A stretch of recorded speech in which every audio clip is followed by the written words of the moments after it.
Oh, hello there, gentle viewers. I didn't see you there.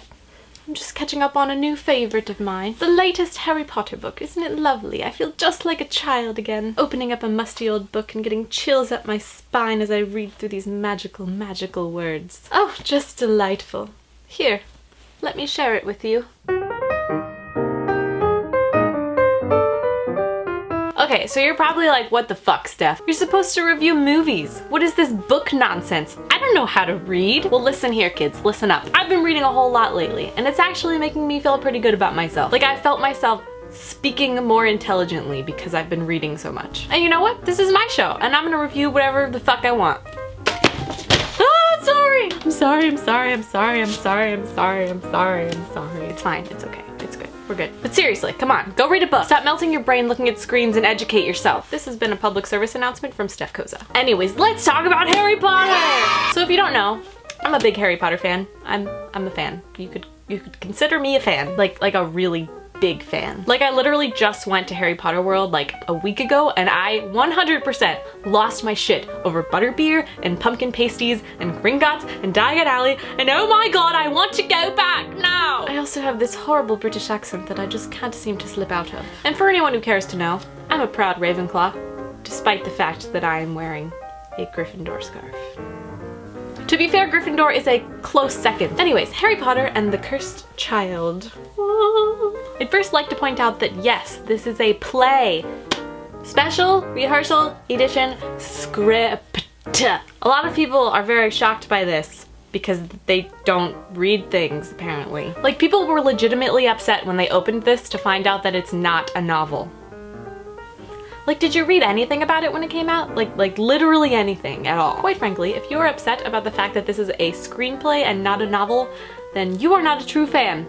There! I said it! But I mean, do people really hate plays that much? Like, I enjoy reading screenplays. Am I the only one? I've never had a problem with them. I think they're neat. Are people aware that Shakespeare wrote plays? Like he was a playwright.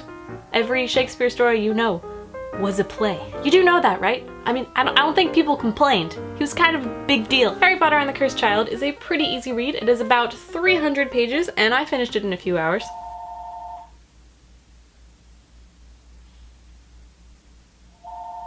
Anyways, but it also has that very enticing pull of J.K. Rowling's, like, addictive writing style. I don't know how she does it, but I can never put a Harry Potter book down. Never. I read it in Barnes & Noble, I read it on the train, I read it while I was pooping, I read it while I was cooking dinner, I read it while I was eating dinner. I literally could not stop reading this. So let's get on to the plot. The story takes place 19 years after the Battle of Hogwarts, and it pretty much takes off exactly where the last book left us, which is at platform 9 3/4 as Harry and Ron and Ginny and Hermione are sending their kids off to Hogwarts. You know, when Harry's like, "Son, you're Albus Severus Potter. You were named after two..."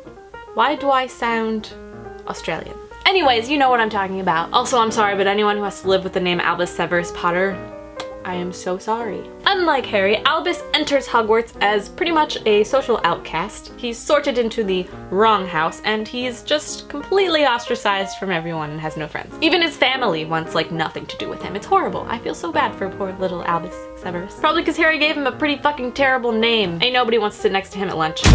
But he does make one interesting friend, and that is Scorpius Malfoy. A Potter and a Malfoy is a pretty unlikely pair, so everyone makes even more rumors about them, and their families get even more angry, and since the Malfoys and the Potters don't really get along, their parents kind of disapprove of their friendship, and then it causes a whole bunch of problems and drama. Now, I don't really want to spoil anything, but basically what happens is Albus and Scorpius go on this crazy adventure through time and space because they find a time turner and they take it, and they decide to right a bunch of wrongs and go on this crazy adventure, and we get to follow them along as they do so. I'm a sucker for time travel and all that timey-wimey wibbly-wobbly stuff. Now, a lot of people have asked me if it feels like J.K. Rowling wrote it, like if this feels like a Harry Potter book. And I'll say, yes.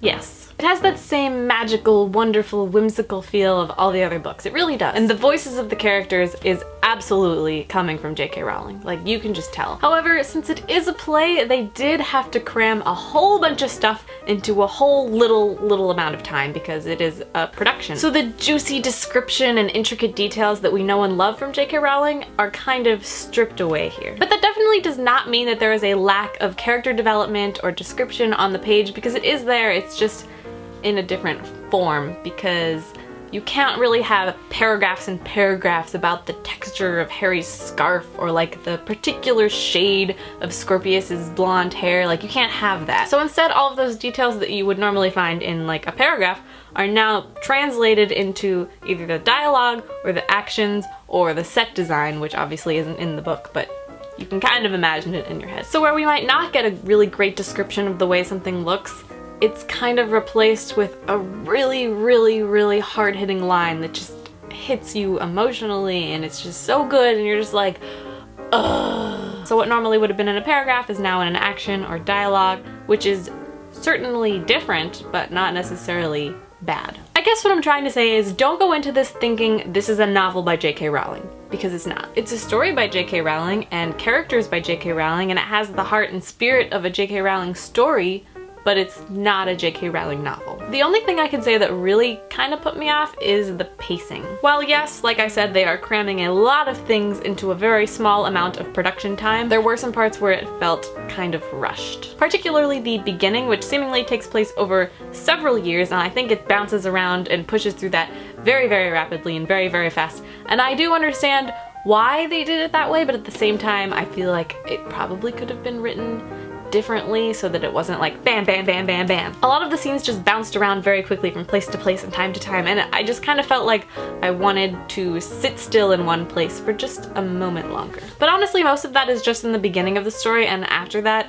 things move along at a pretty good pace, and it gets way good. So good. Oh, so good. I think what I really love about this story is the balance. There were moments where I laughed, moments where I felt happy, moments where I felt sad, moments where I felt hopeful, moments where I felt cheerful, moments where I felt incredible nostalgia. Like, there are some great moments in here where if you're a big fan, you're gonna be so freaking excited. Like, oh. And then there were some parts that made me cry and want to fucking die. I was crying stupid tears on my stupid eyes. Fuck you, J.K. Rowling. The feels in this book are not okay. And they happen out of nowhere. It's just like, oh, hi, you're having a good time? Now you're gonna cry. Just like they always do in stupid Harry Potter books. Like, oh, la-di-da, I'm Harry Potter. I'm gonna enjoy a nice cup of nope.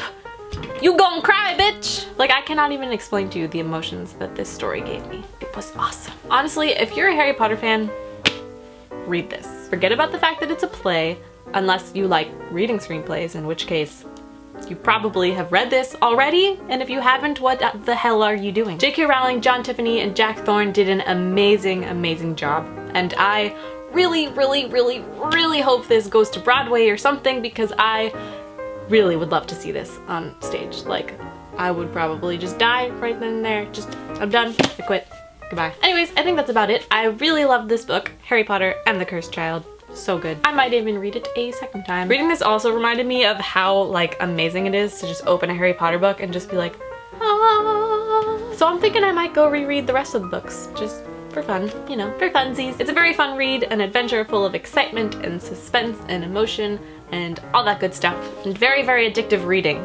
Like, very addictive. I cannot stress that enough. I literally couldn't put this down. It was so good. It also carries a lot of the same messages as the other Harry Potter books, like friendship and the power of love and family and all that stupid, corny junk that we love. And it also isn't afraid to be bold and dangerous and dark. I just loved it. So anyways, do you like the idea of Koza's Corner? Is this a good idea, or is this like the worst idea I've ever had? Are you like, what the fuck are you doing, Steph? Stop it. Stop trying to be creative and do new things. Just really like books, okay? Like, I just want to review books. Leave me alone. Let me know in the comments below if you read Harry Potter and the Cursed Child and what you thought about it. And comment with your favorite book, because I need to add it to my very long list of books that I would like to read. I am currently reading the Mistborn series, and it's pretty dope. So you should read that. That's my recommendation to you. Anyways, thank you for watching this very weird and unexpected review of Harry Potter and the Cursed Child. Give it a thumbs up if you liked my review and if you'd like to see more book reviews in the future. Also, let me know in the comments what house you are, because I'm just curious to see what like the Harry Potter demographic of our viewers is. Like, I don't know. I just want to know which one of you are Ravenclaws and which one of you I don't want to talk to. Peace. I'm just kidding. I'm accepting of all houses. Ravenclaw is the best. I really don't know why I'm wearing this. Why don't I own a Ravenclaw anything at all? Anyways, that's it for this video. I'm gonna go probably make some soup because I'm very sick and this is making me not feel better at all. Thank you so much for watching. I'm Steph and I will see you next time. Mischief managed.